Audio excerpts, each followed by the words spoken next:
maybe this makes me immoral in your eyes, but I would rather burn in hell than kill my own son. God never asked you to kill your own son. He did. He asked No, one he did person. not.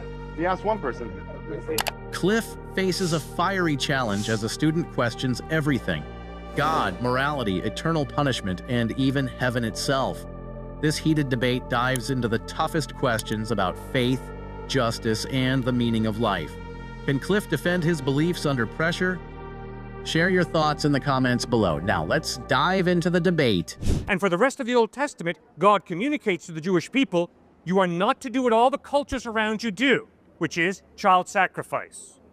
He communicates time and time again. Not only that, God says, I will judge you if you sacrifice your children. They disobeyed him, they sacrificed their children, and he judged them, first at the hands of the Assyrians and then the hands of the Babylonians.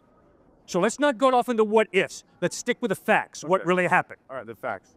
The facts are, they disobeyed God, they sacrificed their children, and they were swept into captivity for it. He judged them for it. So That's the fact. You're excusing God's hypocrisy on this one occasion. No, I'm not. I It's have just repeatedly said to you, it was a unique event. Right. Please understand, it was a unique event where God is testing one man, Abraham. And he's saying, Abraham, I want you to sacrifice your son. Clearly, verse 1, Genesis 22, God tested Abraham. It was a test of one individual. Okay. And you think, but then that's moral then?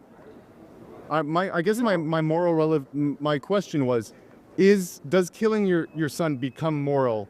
Does anything, not necessarily killing your son, if that indeed was a one-time proposition, but is doing anything God tells you to do instantly become moral because he is commanding it? For example, me personally, I believe that if somehow, it's a silly proposition, I'll grant you, somehow we were to prove, like permanently and with 100% absolute certainty, that God is not real. Let's say we were to prove that. God does not exist. Yep. Christianity is a book of fables, nothing more. Right. I do not think that you would suddenly lose all of your morality and start raping and murdering people in the streets. Nor do I think, maybe you would undergo a severe crisis of faith, but I don't think that all of the morals that you currently abide by, the idea that you very passionately presented that date rape is wrong, I don't think you'd suddenly waver in that understanding if you realize God didn't exist. And so I guess what I'm saying is I think there becomes a problem if you feel the need to double check your morals off of a higher power. It's not a question of double checking. It's a question of, if you are so convinced that certain things are evil, and if you're thinking deeply, you're going to have to ask, why are those things evil? What's the basis of something being evil? Is it just my taste, my prejudice, my culture? Is it just me, the individual? Is it just a power elite have taught me? King Arthur taught me that this is evil. Well, I guess here's my question. Because I don't believe in God, and yet I still find date rape wrong, where does that come from for me personally? Can you explain why I feel that's wrong? Sure. Because although you don't acknowledge it, you're a human being created in the likeness of God with a conscience and a rational mind. So here's what I want to ask. Isn't there a bit of redundancy in that assumption? That assumption that God implanted my morals on me already. I didn't have to learn about God to know that date rape is wrong. Right? So why do I need to learn about him now? If he's already implanted all my morals inside my heart, why do I need to know about him? For example, why do you need to know about God if he's already given you all of your morals? If he's, like you said, given me a conscience? Whether I asked for it or not, I've got it now, according to you. So why do I need to care about God? First point, because my conscience convicts me that at times, although I know what's good, I do the opposite, and that's why I experience guilt. I think you probably have experienced guilt maybe once or twice on your own. More than once or twice. Good. Great. Now, Jesus Christ bled and died on a cross, he claimed, to forgive you and to forgive me. Now, if we experience guilt, the question is, how do we handle guilt? One very healthy way to handle guilt is to turn to Christ for forgiveness and to receive God's forgiveness for the wrong that you and I have done. Second point, There are very few moral absolutes. Very few. And the majority of life is lived in the gray world. If there is a God who's just, don't you think it would be wise to ask him for wisdom to make ethically responsible decisions living in a very ethically gray world?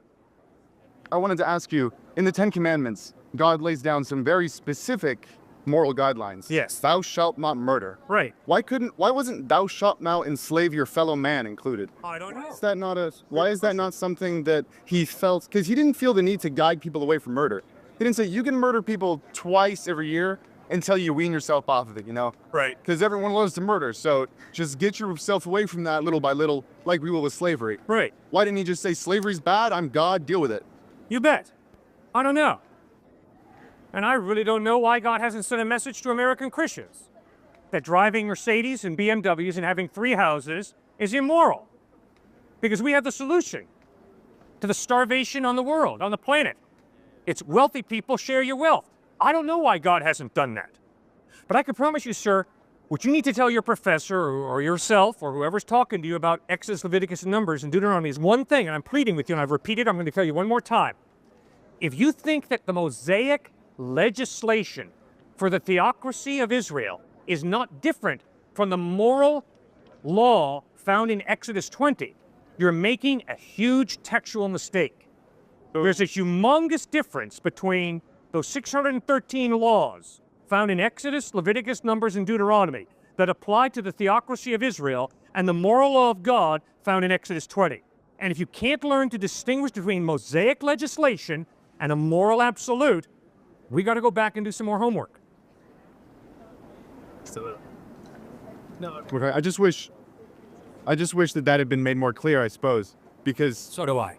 you know, I wish I'd understand that better 25 years ago when I first spoke here. the Inquisition I didn't. I and had the to think it Crusades through. didn't seem to stop them from Right. misinterpreting the Bible. That's right. Should have been laid out a little bit clearer, I think. Oh, really? I love what Mark Twain said, sir. Mark Twain said, it's not the parts of the Bible that I don't understand that disturb me. It's parts of the Bible I do understand that disturb me. The Bible is all too simple and straightforward on the basics. Are there difficult textual problems? Yes. And if I think I can go around and justify my polygamy because Solomon had 700 wives and 300 concubines, I'm a con artist. You don't have to have a PhD in the Bible to understand polygamy ain't what God wanted us to do.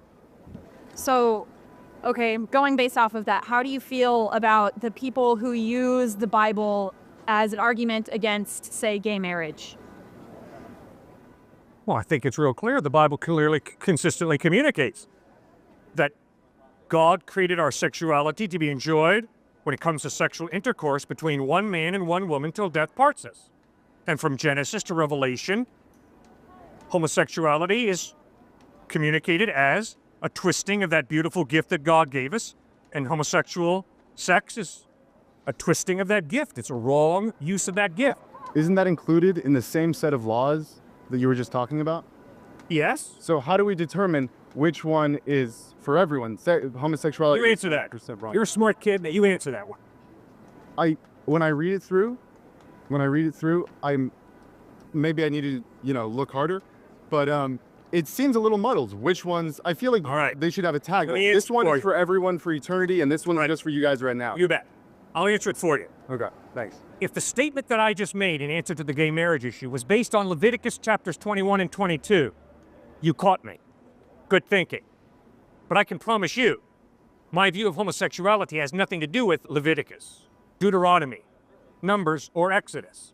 It has to do with Genesis 1 and 2. It has to do with the entire New Testament, which never once supports the gay lifestyle. Instead, it communicates the opposite, that God loves you, and by his grace, he offers you forgiveness. I guess that's more what I was asking, because I always see Leviticus passages cited as an argument against gay marriage. Well, then please do me a favor. Look that person in the face and say, no, wait a second. You're telling me, if I understand correctly, that the reason homosexuality is viewed by you as a sin is because of Leviticus? And wait and listen to their answer. No. Homosexuality is not a sin because in Leviticus it says it's a sin. No, it's a contradiction of Genesis 1 and 2, the creation mandate, the purpose for which God gives us our sexuality, which is outlined in Genesis 1 and 2, And then throughout the rest of the scriptures, it is communicated as the wrong use of that precious gift of sex that God has given us. Great point. Thanks, Katie. And your name is? Brennan. Brennan. Thanks, Brennan, for raising issues. Any more? Something did come to my mind when I was listening to you talk. This is totally jumping tracks. Oh, go. Bear with me. Yep. I remember when you were talking to her about what's your name, by the way? Katie. Katie. Great. When you were talking to Katie about Martin Luther King Jr. Right. and Gandhi, Right. how you were sort of extolling their virtues and everything. But I just wanted to sort of tackle another kind of personal problem I have, and I wanted to ask you, based on what your considerable knowledge of God's rules and commandments and accepting the Lord Jesus Christ, and that is, what is it, John 3:16? I am the way, the truth, and the life. John 14:6. John 14. Huh? Mhm. 14:6. Yeah, 14:6. Right. I am the way, the truth, and the life. Right. No one comes to the Father except through me. Right. Isn't Gandhi burning in hell right now by that verse? The person that we should all respect to some degree, and that you obviously respect. Is he not being? Wasn't he cast into the pit of fire because he didn't believe in Jesus Christ? I do not know whether Gandhi's going to heaven or hell. I don't know where anybody's going. Why?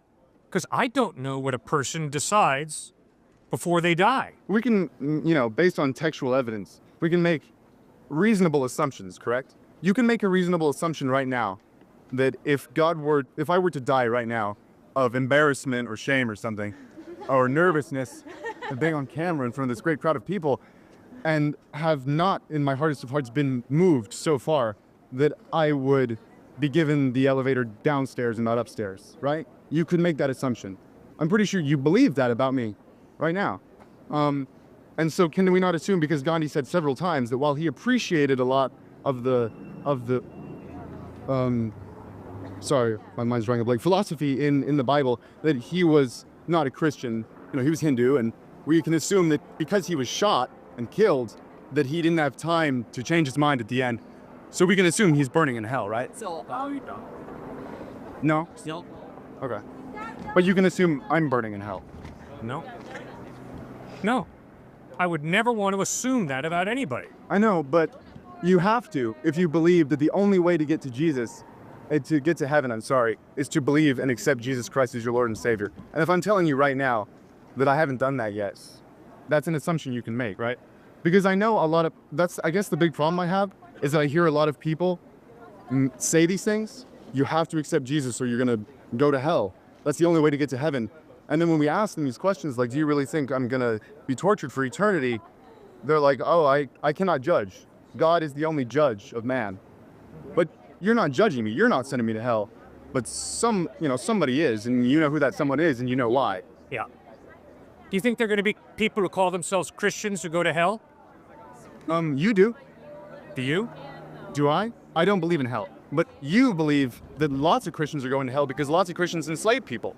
Lots of Christians rape their wives. Lots of Christians, actually, I'm rather impressed by the amount of Christians that were in the abolition movement, but a lot of Christians enslave people. They're going to hell, according to you. The same person, right? No? No, I don't know. So because they accepted Jesus Christ and then enslaved tons of people, they're still in hell. I mean, heaven, right? I do not know. Why? Sure, every follower of Christ sins. I sin. I don't know who a genuine follower of Christ is. Sir, guess what? You don't know that I'm going to heaven. Who knows? Maybe someone's paying me a ton of money to stand out here and speak. It's possible. Crazy things happen.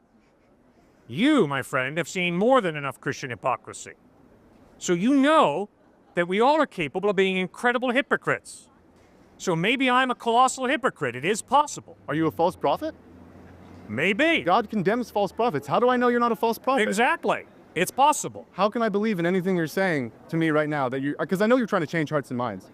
I know that you want every single one of us to join you in the great vaults in the sky. I know that. I know you want us to join the theme. Good. But And let me answer quick. That's a great question, Brennan. If I was to say to Brennan and Katie, in answer to your question, why should I believe in Jesus? And I were to say, because I do. you'd be an idiot to believe in Jesus.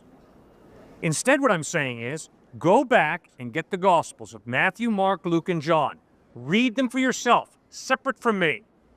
Ask yourself, does the historical evidence of the way Jesus taught, treated people, died, forgiving his enemies, and rose from the dead, does that evidence point to Christ being trustworthy, or does it not?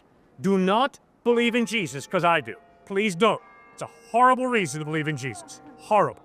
I was in a church for a long time, and I don't buy it. So I'm Hey, going good. to hell. Why? You read the Gospels. What's your problem with Jesus? I don't want to talk about my phone. Jeez, man. Well, why did you not put your faith in him? Why did I not put Yeah. my faith in? You read the Gospels. I mean, come on, man. You know that if somebody lives the kind of life he lived, you got to respect the dude. If someone teaches the type of ethical teachings that he taught, I mean, Robert Coles, psychology professor at Harvard, says all the writings on ethics over the past 2,000 years are simply footnotes to the Sermon on the Mount. I mean, the guy was an ethical genius. Thirdly, if you watch him die, nailed to a wooden crossbeam, and instead of cursing his enemies the way I would have, he prays, Father, forgive them, for they know not what they do. And then if you see that 3 days after he dies, he rises from the dead. Guys, it's a no-brainer. The guy's trustworthy. You can believe in him. So why couldn't you believe in Jesus? Well, actually, one of my favorite personal Christian philosophers, C.S. Lewis, disagrees with you entirely. Okay. He said that if Jesus, a lot of people, like for example, Thomas Jefferson, said, I don't believe Jesus was God, but I think he's a great moral teacher. Yep. He's ethically genius. Right. What C.S. Lewis said is no, that's not true. Because if he was not the true Son of God, then he was a liar and a charlatan, and he led people astray. Exactly. I don't believe that he's God, so while I agree with a lot of the stuff he said, I can't buy into him as a perfect manifestation of God's existence on earth. And C.S. Lewis disputes the point you made that, like, Jesus was an amazing moral teacher, because unlike, for example, Socrates, we can't prove Socrates existed either. There's no real evidence for his existence, but we can still take a lot of what he said to heart, right? But the thing with Socrates is, it's not an all or one deal, you know? With Jesus, it's like, we got to go all in or we're going to burn. With Socrates, it's like, well, I don't believe that he was greater, that he was superhuman, so I can take the little bits that I want, that I think are great. But with Jesus, you can't pick and choose. You're 100%. And so when I find little bits and pieces like, you're going to hell if you don't believe in me, it's difficult to, you know. All right, Brennan, as I listen to you, I hear hell come up time and time again. What problem do you have with hell? Give it to me. Why are you so offended by the idea of hell? I don't believe that there should be an eternal punishment for a mortal crime. I don't believe that the 80 years I'm going to spend on life gaining not a fraction of the knowledge that anyone could never achieve on life is worth any literal, never-ending eternity burning in hell. I don't believe there should be an infinite punishment for a finite crime. Okay. I do not buy that. Sir, go back to the text. Read the text. Find out, where does the Bible give us a photograph of hell? Now, does Jesus in the Bible describe hell in horrible terms? Obviously, yes. I'm going with him, but no question about it. But now, come on now. Why is there a hell? I wanted to, she has a question. I just wanted to get really quick. It's even less, honestly, and this may reflect poorly on myself, it's even less hell that I'm interested in. I don't want to go to heaven. I don't want the idea of living forever. Yeah. That really disturbs me. The idea of existing for eternity and never stopping, especially living in a place where the only descriptions thereof, or that we're supposed to be praising God on high for eternity. That's not the only description, Brennan. I'm going to be It honest. talks about serving God, working. I love to work. Do you? You know, if I worked in this veil of tears for my whole life and then I get to heaven, it's just more work, I'm going to be a little disappointed. Oh, I'm sorry that I'll university gives you such a headache. Both the reward and the punishment don't appeal to me, maybe is the reason. I love to work. I love work.